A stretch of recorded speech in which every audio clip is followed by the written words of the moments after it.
if you can really take the map and drive the instructor inside the classroom and link it to the M step, then everything will move. You see it? Ladies, third grade teachers, could you tell me, how do you think this professional development was for you today? PD. It was productive. It was exciting. But we'll never leave Mr. Hurt's advising. Because the schools that I've worked with, the teachers I've worked with, their scores just go through the roof, because what I do is I talk about practical stuff that's practical. Because I'm a former teacher and also I'm a principal, so I'm gonna be telling you guys things that I know will work in your classroom.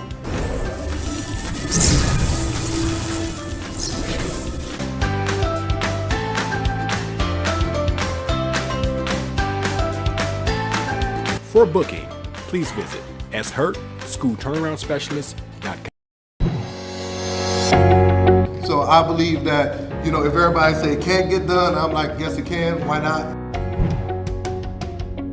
I said, if these kids can't read, then I'm not gonna propose all this, mom, dad, I'm gonna look you in your face and say this kid can't read.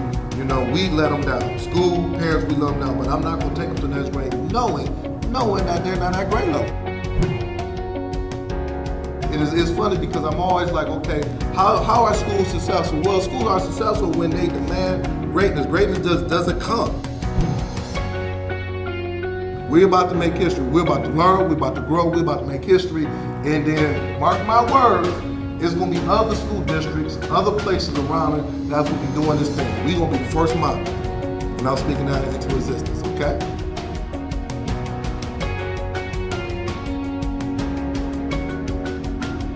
For booking, please visit shurtschoolturnaroundspecialist.com. Good morning, everyone. Good morning. This is Sean Hurt, the school turnaround specialist, with my Saturday morning podcast. Come on in, hit that share button, and I need to know where you're coming from. Come on in and hit that share button. Let me know where you're coming from. Let me make sure my volume is straight and everything is good. All right. I'm pumped up on this Saturday morning. 5 things great school leaders do over the summer to prepare for the upcoming school year. So come on in, hit that share button. Give me a few seconds as I get all of my Facebook linked in, all of my Twitter people in. Just give me a few seconds. Yep, give me a few seconds. And make sure you go ahead, get your leadership teams out. Get everybody that you need to come to this podcast. It's going to be fire on this morning. It's going to be fire. I'm hyped up. I'm ready to go. I am hyped up. I am ready to go. So I'm going to make sure I get all my folks in. So stay with me for about 1 more minute. I got to get all my LinkedIn and Twitter folks in. I want to make sure everybody is going to get this. We're going to have a good time on this morning. We're going to have an excellent time on this morning. Yes. You're saying, Hurt, why is this important? Because school's about to be out, and I need all of my principals out there to have some strategies, to have some things that they can have in their tool belt for the upcoming year. So that's why I'm doing what I'm doing. That's why I am doing what I am doing. Yes.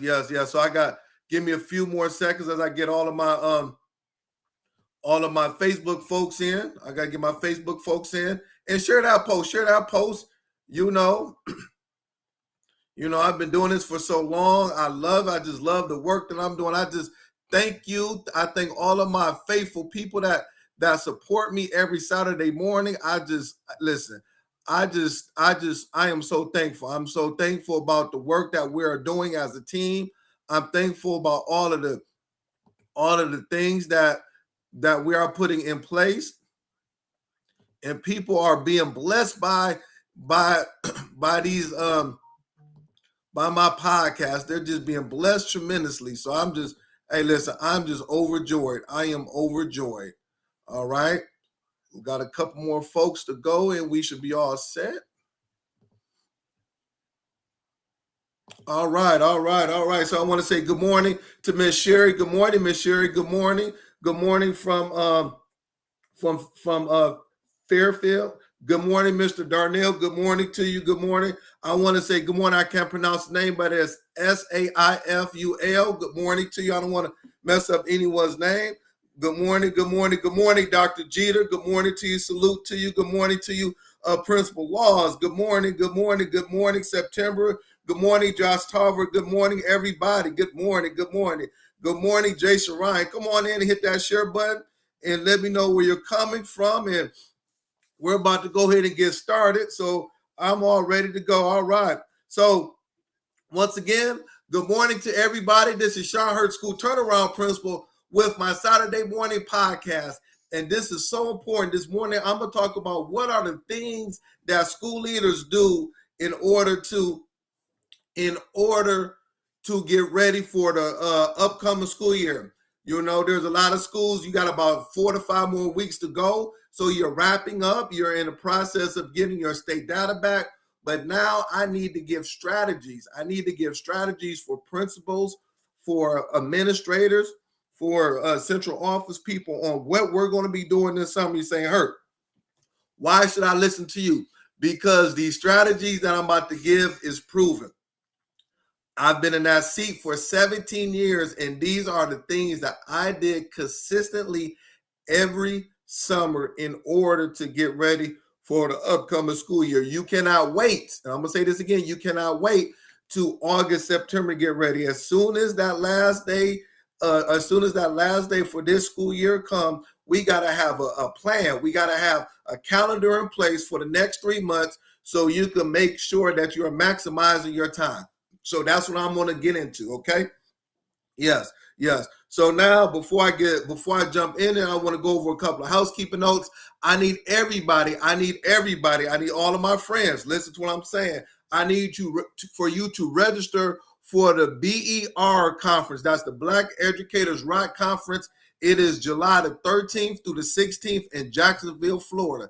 Once again, I need everybody on here. I need you to register for the Black Educators Rock Conference. It's going to be phenomenal. Yours truly will be doing a session, but not only me, but some of the top educators all around the world will be providing professional development for you. We're going to be hitting all different subject areas, whether you're talking about classroom management, coming from a principal standpoint. We're going to be talking about policies, where you name it, that's what we're going to be talking about. So if you are a superintendent, a teacher, if you work in education and you have kids that's coming from the inner city, if you have kids, if you work in a Title I school, if you work with kids that are 2 or 3 years behind in math and reading, you must attend this conference.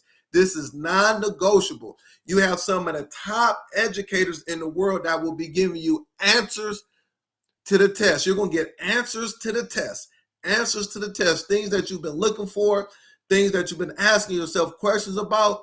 Is going to be at this conference. So make sure you come. I've been attending the conference for 6 straight years.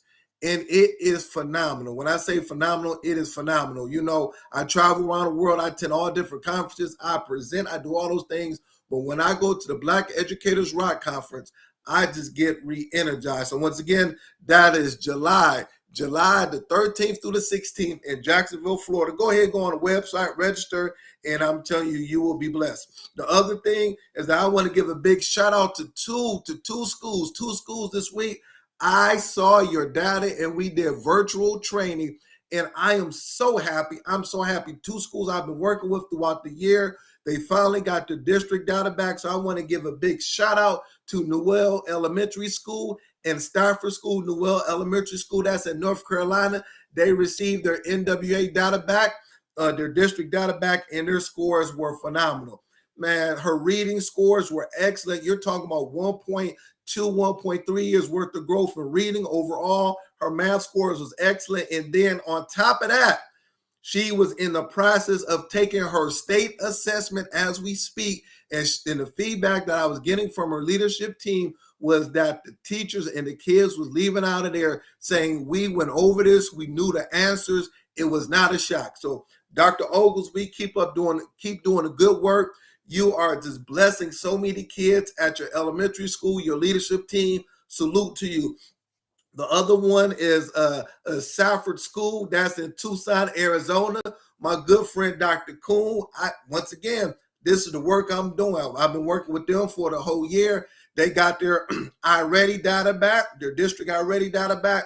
Phenomenal, phenomenal, phenomenal. You know, you're talking about kids. Listen to this, everybody. I need everybody to listen. In the beginning of the year for math, they had 65% of their kids in the beginning of the year, 65% of their kids were 2 to 3 years behind.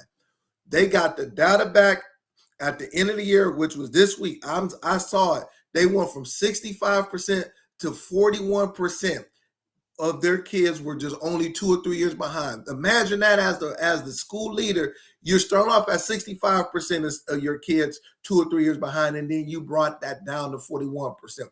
And then now we're going to talk about proficiency. That's why I got to brag about these schools, because they're doing a phenomenal job. She started the year off, I think it was math, going back in math, she might have had like 6 or 7% of her kids proficient based on iReady.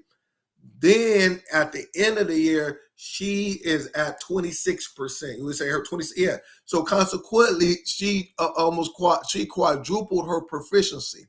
Now, all of this was going to have a direct impact on her state test. So her scores is going to go through the roof, because this is a snapshot on what the kids will do on their state test. So salute to those two schools. You're doing a good job.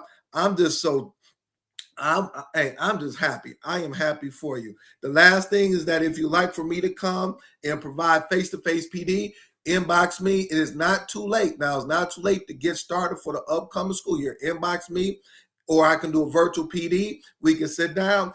If you listen, like I always say this, if you really, really, really want to see your school improve, the climate and culture, teacher pedagogy, all those things, academic data, you know how I am with that data.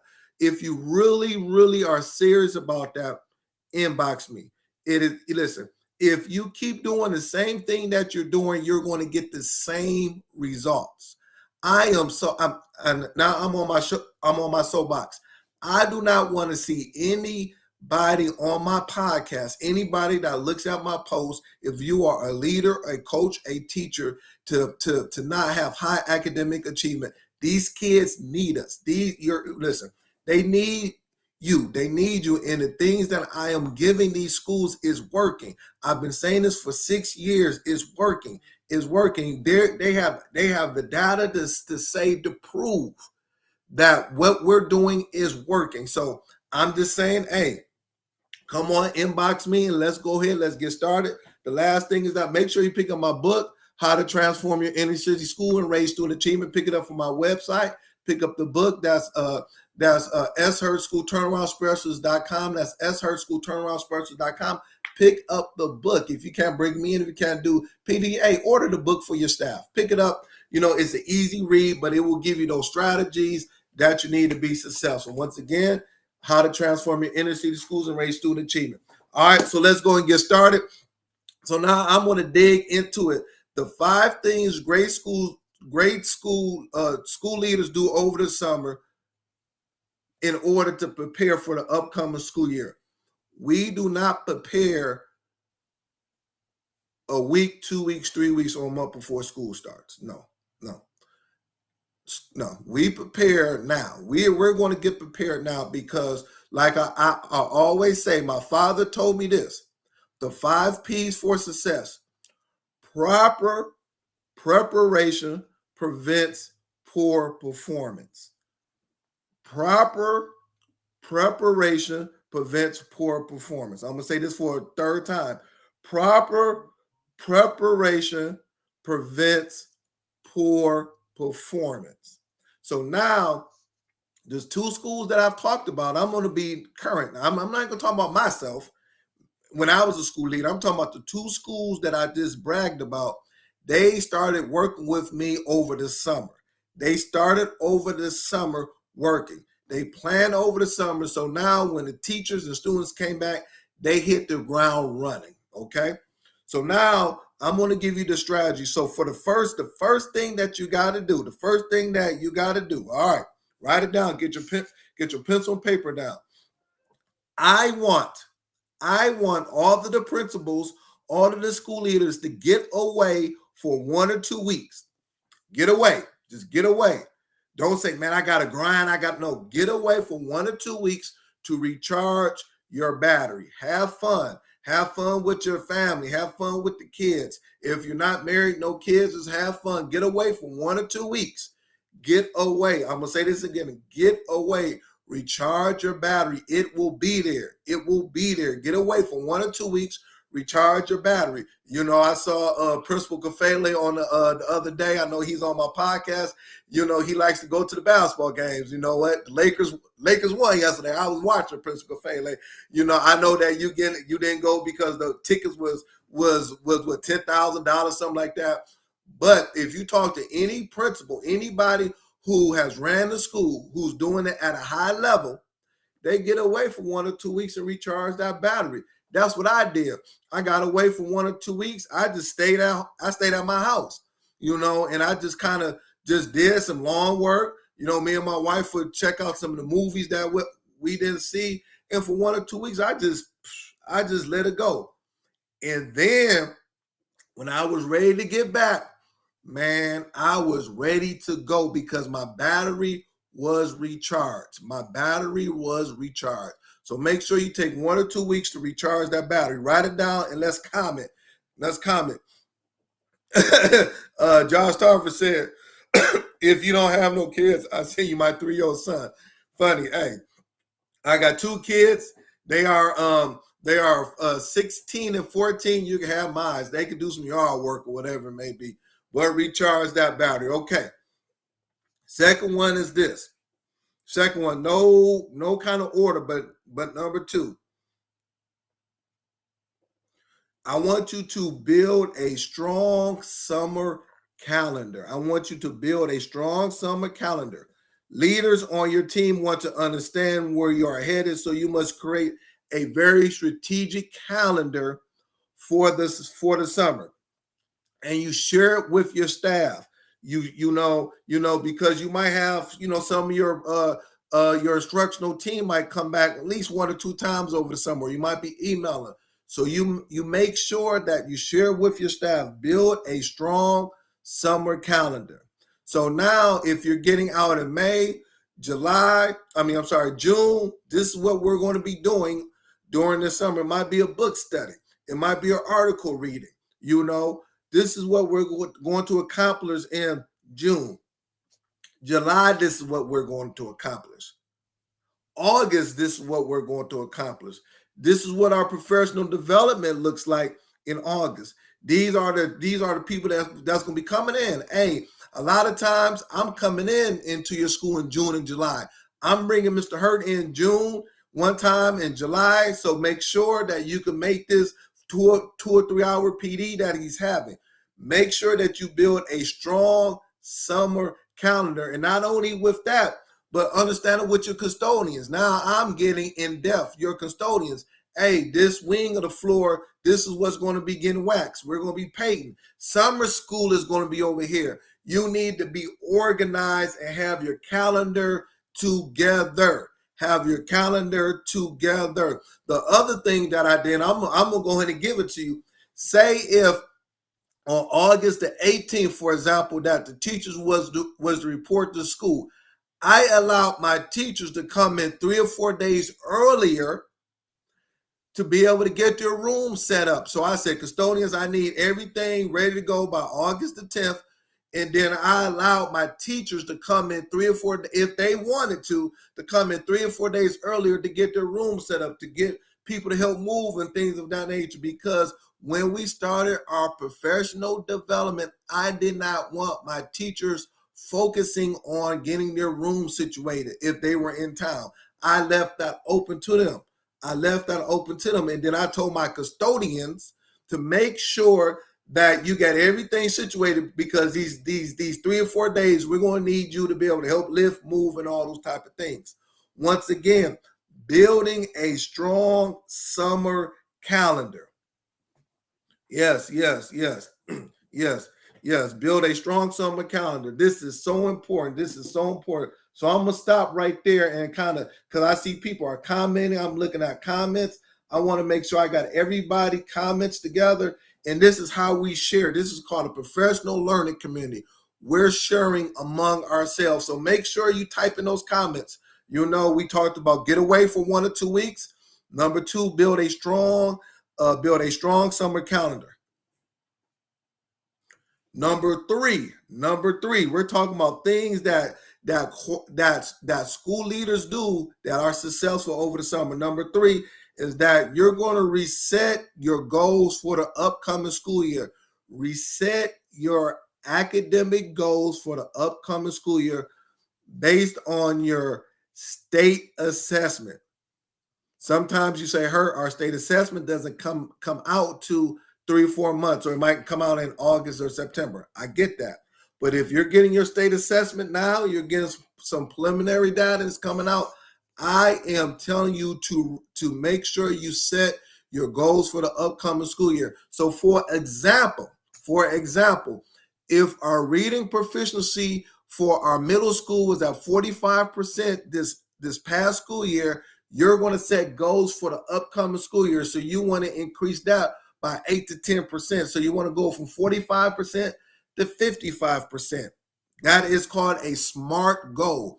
You don't make those goals in September, October. You set it now, and you have the conversation with everybody. You have the conversation with your leadership team. You look at that to say, hey, is this a good goal? So you're setting your goals at the school level and also at the grade level. Well, we don't have our state data. What is the next option? You're going to use your district data. Already, NWA, STAR. So consequently, you might this year you might have 35% of your kids at or above grade level based on your district assessment. Next year, you want to push that to about 52, 53%. Now you're setting goals based on your current data for the upcoming school year. And then also as you're setting your goals, okay, man, I'm feeling good about this because now I'm in my wheelhouse. As you're setting your goals, you're letting everybody know what the goals are. You're posting it through the school. You're talking to your superintendent. This is going to be called your vision for the upcoming school year will be your goals. This is called the vision for the upcoming school year will be your goals. Reset goals for the upcoming school year. And then within that, you're going to pick activities that contribute to improving student achievement and give them top priority. You're going to pick activities. So these are my goals. So now you're picking activities. You're picking things that you need to do in order to achieve your goal. It's sort of like losing weight. We all Saturday, I know Josh Tarver, he's probably at the gym. We talking about going to the gym, losing weight. Dr. Houston, all of my educators, we're exercising. We're trying to eat healthy and things of that nature. But you just don't do it just to do it. You actually are picking the exercise equipment that you're getting on. You're picking the food that you're eating that's going to make you to reach your weight loss goals in the next 4 or 5 months. You're actually picking things to be able to reach your goals for the next 4 or 5 months to lose weight. It's the same thing with education. You just don't have a reward school or one of the best schools. That just does not happen. You must be very strategic. You must pick things that that's going to lead to impacting your school. Now, you might have 20 things, and all 20 things of the things that you're doing is good. They're good things. I'm not saying that they're bad things, but don't do all 20 things. Choose 4 things that's going to impact what your academic goals are. There's nothing wrong with these other 16 things, but pick these 4 things. And that's what I'm working with schools. You're saying, that's what Dr. Oglesby and Dr. Kuhn did. They picked 4 things that impacted their academic goals, and it led to all of these other things moving in the right direction. Reset goals for the upcoming school year. Oh man, this is good. Yep, this is good. This is why you're going to have schools that's going to be transformed. It's not about, I got to go here. No. Just use these strategies that I'm telling you. Why reinvent the wheel? Why reinvent the wheel? This is what these strategies are. What schools do. This is what leaders do.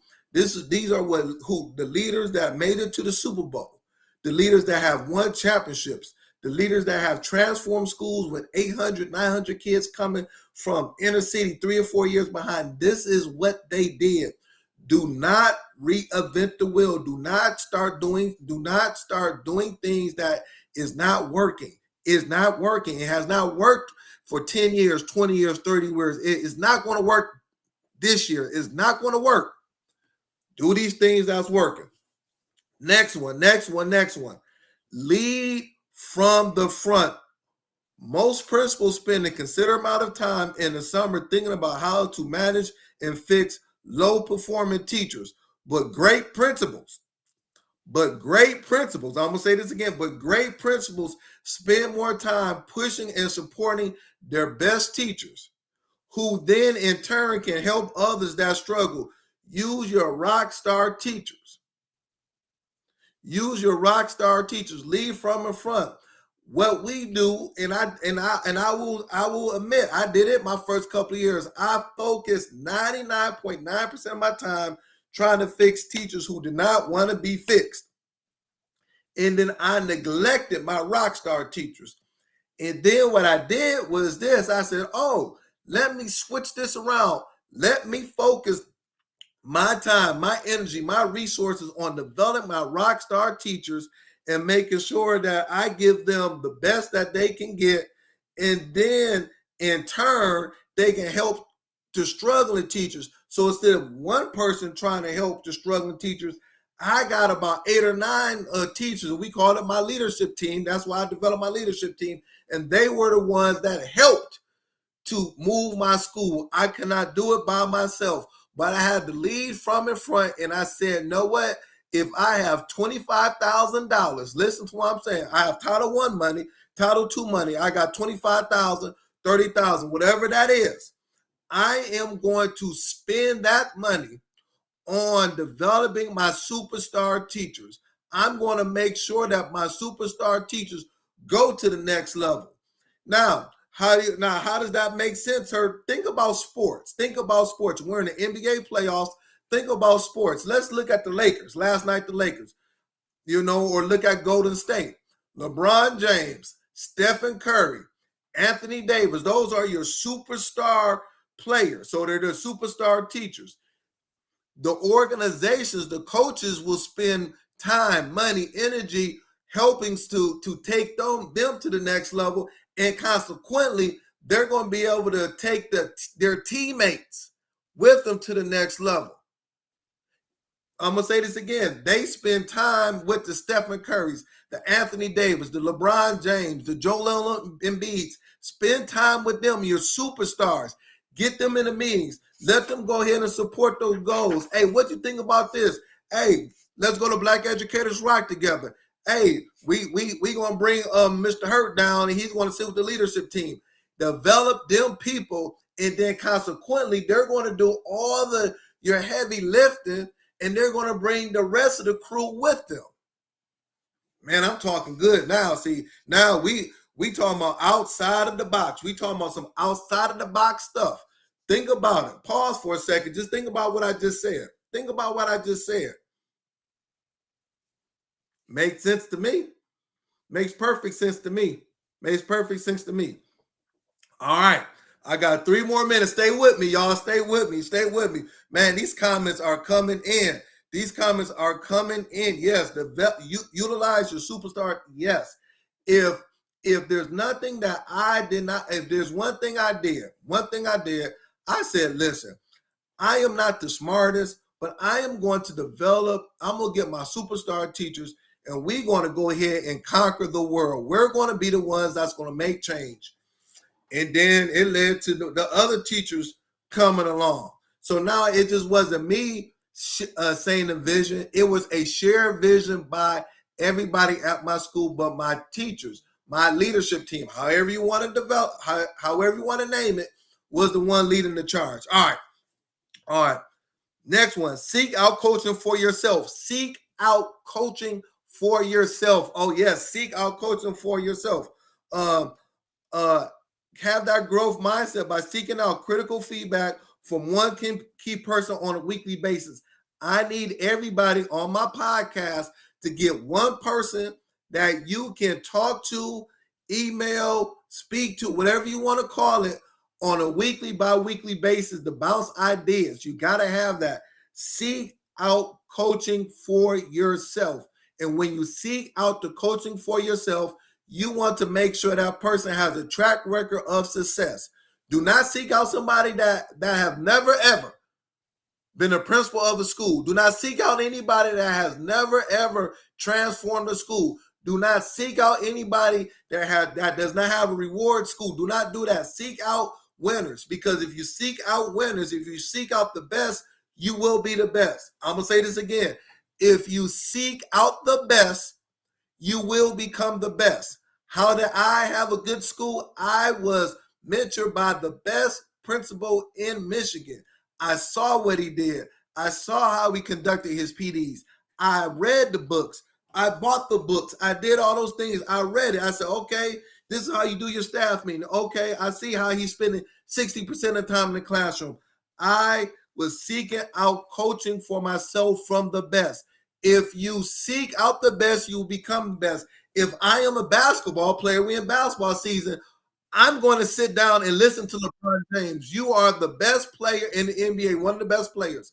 I'm going to seek out. I'm going to see how you eat. I'm going to see how you sleep. I'm going to see how you dribble. I'm going to see the clothes you wear. I'm looking at everything possible. I am seeking out the best. I'm seeking out the best. I am seeking out the best. So I'm going to pause right there. It is 10:30 and I'm over my time. I'm going to put this on my page. I need everybody to go to my Facebook page, to go to my Twitter, to go to my YouTube page. Inbox me if you want me to come and do this training. I do not want any schools to not be successful. This is the time to make the change. You can transform your schools. You can impact your school and your community just by bringing me in, and we can sit, talk, and have this discussion, and let's go to the next level. So thank you very much. If no one has to have told you this or have told you this week that you are loved, I love everybody. Thank you from the bottom of my heart. Let's have a good week. Let's have a blessed week. I'll see you next Saturday, same time, same place. Let's go over to my friend, Dr. Houston and Dr. Taylor, Create and Educate. Let's get them some support. May God bless. See you next Saturday. And Sean Hurts, love you from the bottom of my heart.